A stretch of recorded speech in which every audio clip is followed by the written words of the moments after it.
नहीं थी, भगवान के उसमें डूबे रहते थे।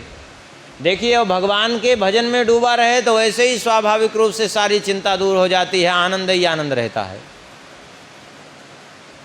हाँ, एक बार जो है एक व्यक्ति गया डॉक्टर के पास और डॉक्टर से कहा कि हमें रात भर नींद नहीं आती। बोले नींद नहीं आती? अरे हम बिना दवा के आपको इलाज बताते हैं। बोले बताइए महाराज, बिना दवा के इलाज? बोले हाँ। अरे बोले लेके बैठो माला सीताराम सीताराम खूब करो, एकाग्रता से देखो कैसे नींद नहीं आती, बढ़िया नींद आएगी, अभी देखिए।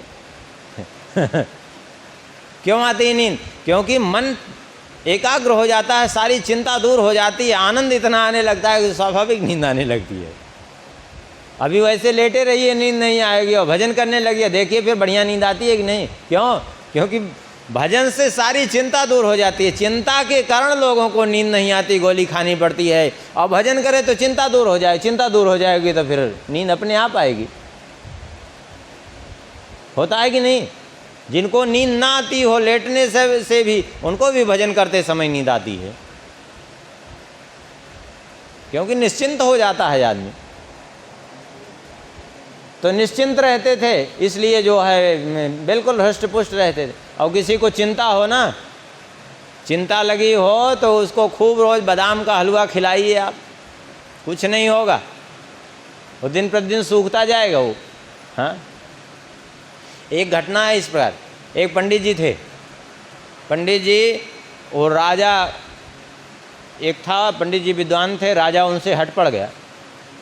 थोड़ा सा स्वभाव राजा का अभिमानी स्वभाव, और सोचता था हमारी खूब प्रशंसा हो जगत में, कर्म नहीं लेकिन केवल जो है अपनी प्रशंसा चाहता था। तो एक पंडित जी थे विद्वान, उनसे पीछे पड़ गया। बोले हमारा चरित्र लिखे, और इतना बड़ा चरित्र लिखिए कि महाभारत का 5 गुना होना चाहिए। अब महाभारत के जैसा ग्रंथ, अब उसने कहा कि 5 गुना महाभारत का लिखे। अब पंडित जी बेचारे बड़े परेशान, बहुत समझाए लेकिन वो राजा समझने को तैयार नहीं। बोले कुछ नहीं, जो चीज़ हो हम सब कुछ भेजेंगे आपके यहाँ। पूरा बैलगाड़ी भर के कागज़ भेज दिया, और खूब काजू बादाम मेवा भेज दिया। बोले खूब खाओ, खूब लिखो। पंडित जी बेचारे, अब पंडिताइन खूब उनको बढ़िया बादाम का हलवा वगैरह बना बना के पवाएं, लेकिन वो बेचारे चिंता के मारे सूख जाए। लिखें क्या वो उसके संबंध में? कुछ समझे में नहीं आ रहा था, क्या लिखे ऐसे राजा के बारे में। पंडिताइन ने देखा कि इनकी हालत तो बड़ी ख़राब होती जा रही दिन प्रतिदिन।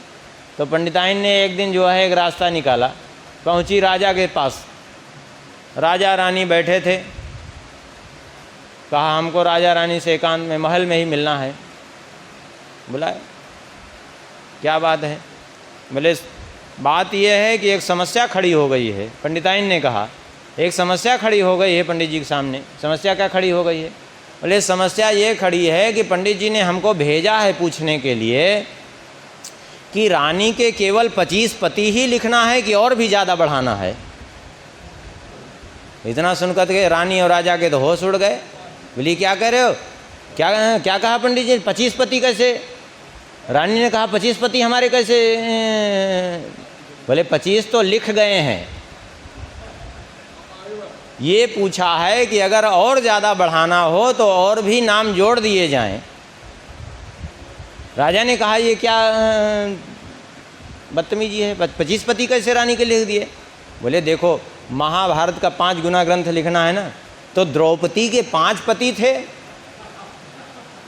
अब महाभारत का 5 गुना लिखना है तो कम से कम 25 पति तो होने चाहिए। 25 से तो कम हो ही नहीं सकते। हाँ, इससे ज़्यादा अगर कहें तो हो सकते हैं। राजा ने कहा 25 लिख गए? बोले लिख गए। बोले अभी इसी समय आग लगा दो, एक पन्ना भी बाहर नहीं जाना चाहिए उसका। सब आग लगाओ, ख़त्म करो उसको। हमारी कितनी निंदा होगी राज्य में अगर वो एक भी कागज़ बाहर चला गया तो। जाके पंडिताइन ने आग लगाई, वो जलने लगा। पंडित जी ने कहा ये क्या किया तुमने? एक तो राजा पीछे पड़ा है, दूसरी ये आफत।